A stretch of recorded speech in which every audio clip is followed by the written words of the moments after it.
In this world where everything's connected, from our phones to our health, some countries just play a much bigger role than others. So today, we're tackling a massive question. Why exactly does the world need India? Let's jump in and see just how critical its position has become. Okay, let's start with a crazy thought experiment. Just imagine, what if you woke up tomorrow and India was just gone, wiped off the map? I know, it sounds like a sci-fi movie, but the ripple effects would be unbelievable, and they'd be immediate. The global tech industry would grind to a halt, pharmacy shelves in countless countries would start to empty out, and the whole balance of world power would be thrown into absolute chaos. So, where would we feel that first shockwave? Well, almost certainly, it would be in the digital world that we all live in. Let's look at the first piece of the puzzle, India's role as the global brain that powers so much of our modern technology. The best way to think about it is to see India not just as a country, but as a kind of global talent factory. Every single year, millions of incredibly skilled engineers, doctors, and IT professionals graduate. And this brainpower doesn't just stay in India, no way. It spreads out across the entire planet, fueling innovation absolutely everywhere. And this slide, wow, this really says it all. I mean, just look at the absolute titans of the tech industry. Who's running the show? You've got Sundar Pichai at Google, Satya Nadella at Microsoft. In fact, get this, people of Indian origin lead over a dozen of the top 500 companies in the United States. And it's not just the big bosses. Silicon Valley is literally built on Indian talent at every single level, driving the engine of everything we use. So here's what that really means for you and me. The apps on your phone, the super secure banking systems you rely on, the websites you browse every day. A huge part of that digital world is built, maintained, and secured by developers and IT professionals in India. It's like the silent, essential backbone of our digital lives. But India's importance goes way beyond just software and code. Now we're going to look at its role as a critical lifeline for global health and food security. And here, its impact is often, quite literally, a matter of life and death.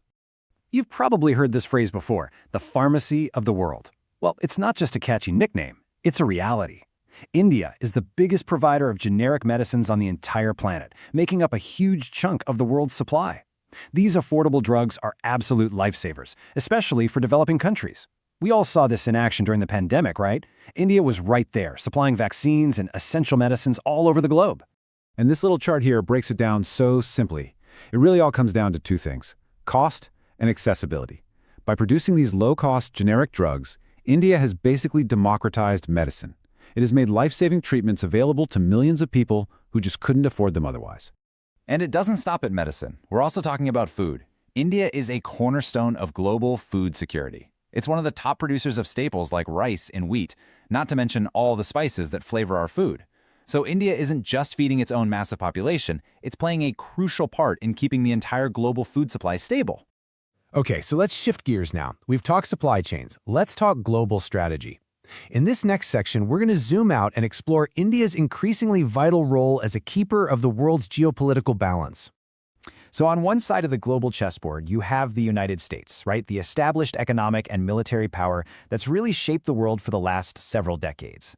And then, rising to meet that power, you have the incredible economic and military force of China. The tension, the competition between these two giants, it defines so much of the world we live in today. And this is where India's unique position becomes so important. It's not aligned with either side. Instead, it acts as a stabilizing force right in the middle. By keeping good relationships with both the West and with China, India helps prevent a world that's just split into two warring camps. It helps create a more stable, multipolar balance of power. And this quote just captures that philosophy perfectly. This idea of focusing on dialogue, not destruction, is really the heart of its foreign policy. In a world that feels more and more divided, India consistently pushes for a neutral path, choosing diplomacy over aggression, and that has really cemented its reputation as a responsible global player. Now, that sense of responsibility doesn't just stop with the big powers. It also extends to another key role, acting as a powerful and, frankly, a necessary voice for the developing world, a group of nations we often call the Global South. So what does that actually look like? Well, on the world's biggest stages, like at the UN or the G20, India is constantly speaking up for the issues that matter most to these nations. They're pushing for fairness in climate change talks, for trade rules that aren't stacked against them, and for sustainable development that benefits everyone, not just the wealthy few. So, we've covered today, but what about tomorrow? Well, all the signs are pointing in one direction. India is a superpower in the making.